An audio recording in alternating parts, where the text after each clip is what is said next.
Now we'll get into a tutorial on how to use Sakai and Edpuzzle, the two platforms that you'll use to access course content.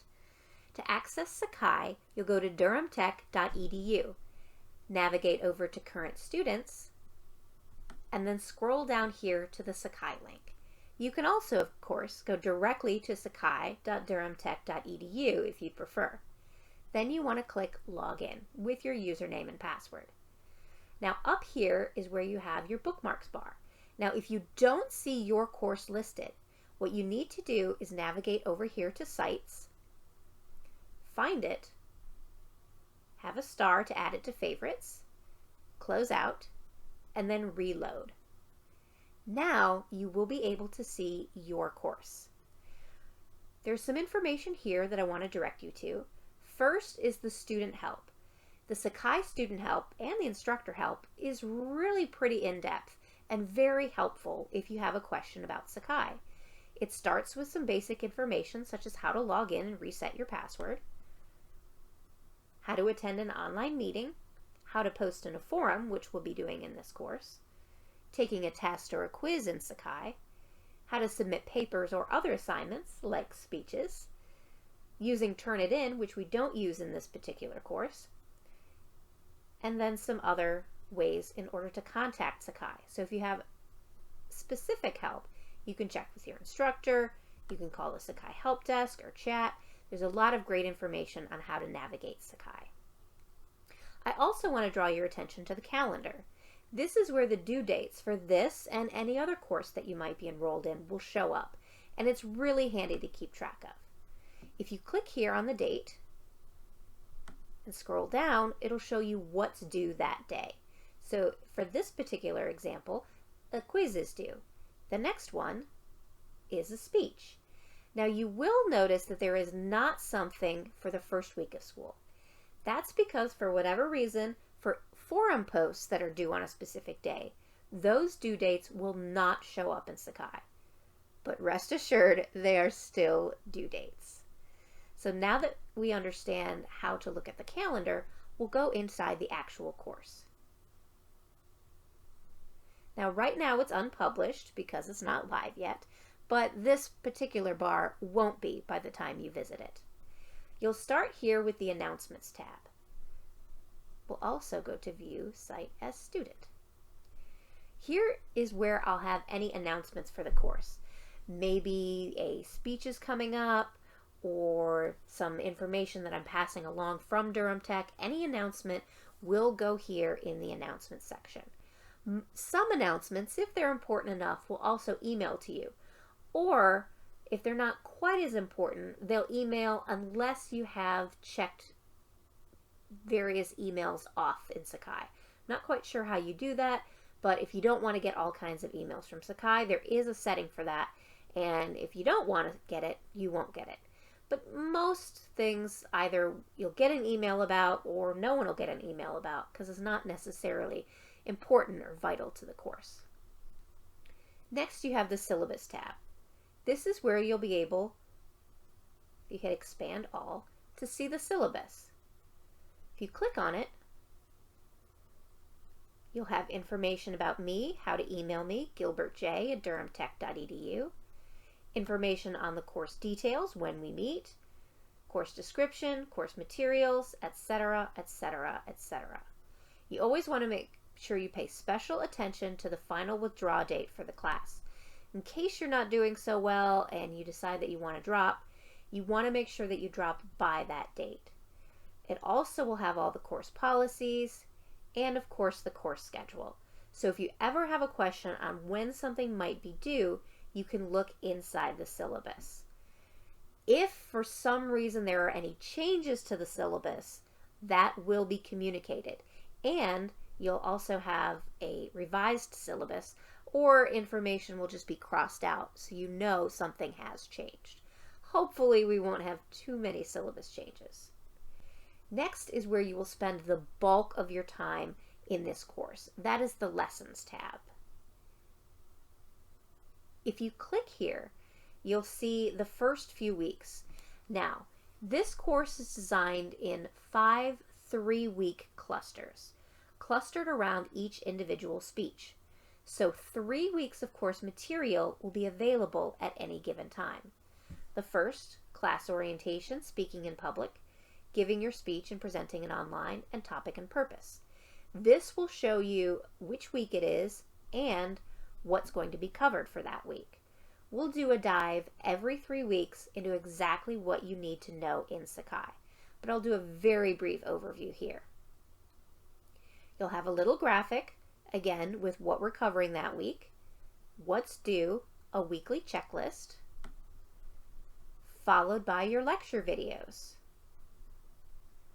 your Sakai assignment, and then it'll also tell you during those 3 weeks what speech assignment is coming up. If it's in 2 weeks, it'll say upcoming, 2 or 3, and if it's next week, it'll say next week. So you always know what you have next.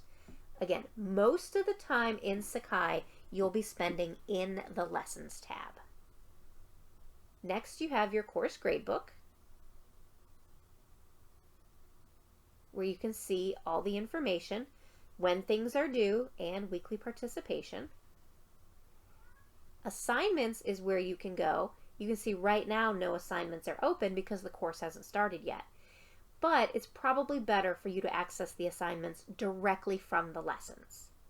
Next, you have your forums, where we have a general forum where if you have any questions, you can ask the class, and then there will be forums for each speech as well as the introduction forum at the beginning of the course. Next is tests and quizzes. Again, there are no assessments open right now because the course hasn't started yet, but you can go directly to tests and quizzes in order to access the test or a quiz. Of course, you can also go to the Lessons tab in Sakai. Lessons is where you really want to spend most of your time. The next two are emails and email archives. Then you can go directly to the calendar so you can see what's due.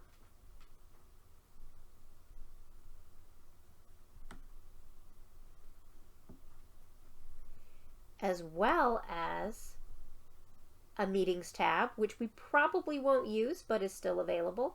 You can click on roster to see who else is in the course. And also we have some resources, sorry my cats are starting to fight, where you can find images and sample speeches. Sample speeches is where you might want to spend your time. There's sample chapter presentations.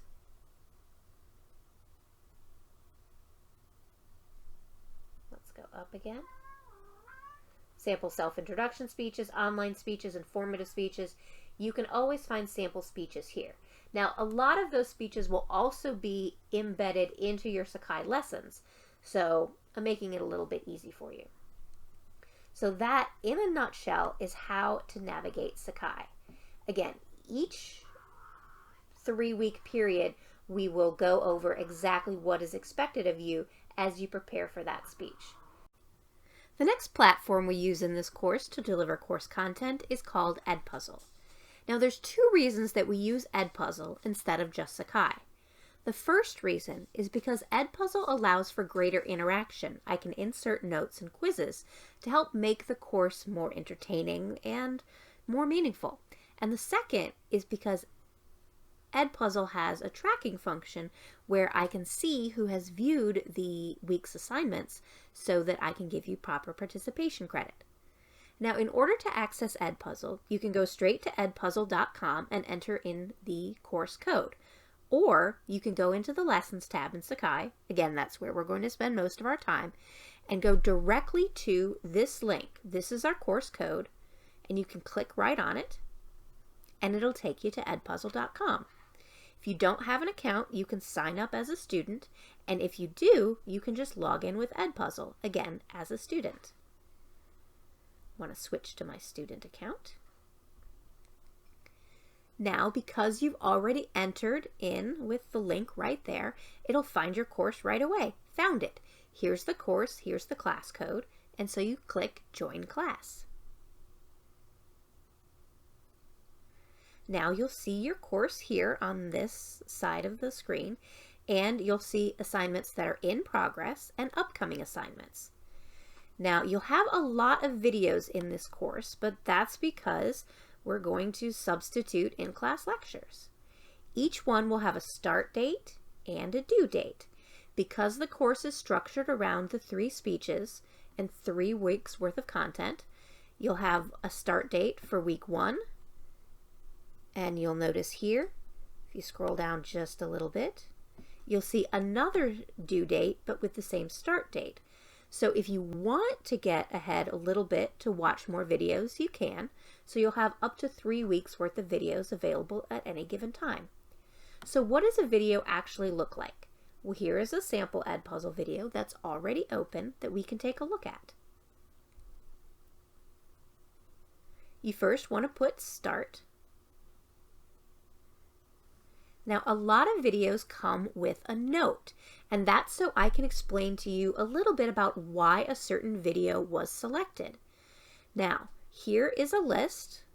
In this particular note, it says many non-lecture videos will have a written note to begin to explain and how it connects to the week's assignments. You must click the continue button to advance the video. If you find yourself stuck at the beginning of the video, maybe it plays for a second and then stops, that probably means that there is a note inserted and you have to acknowledge it in order to continue. So just click continue. Next, you have questions that are inserted. Now you can have either open-ended questions or multiple choice questions. Now here is an example of a multiple choice question. What color are Ms. Gilbert's cats? And you have 4 options: black, gray, orange, and white. So we'll see if you were paying attention to the video. Since you were, you know that I have black cats. So you'll select black and then hit next question. The next is an open-ended question.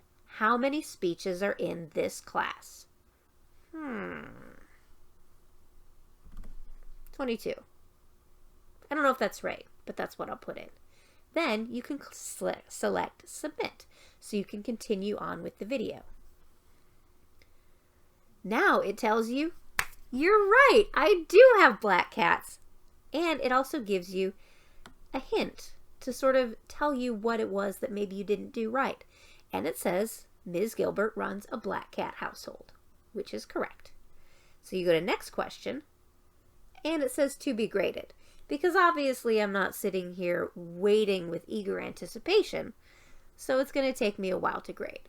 I usually don't grade them until after that week's assignments are turned in. Now, it says grading, but you're really not going to be marked down for not getting a question right. That's not the point of this.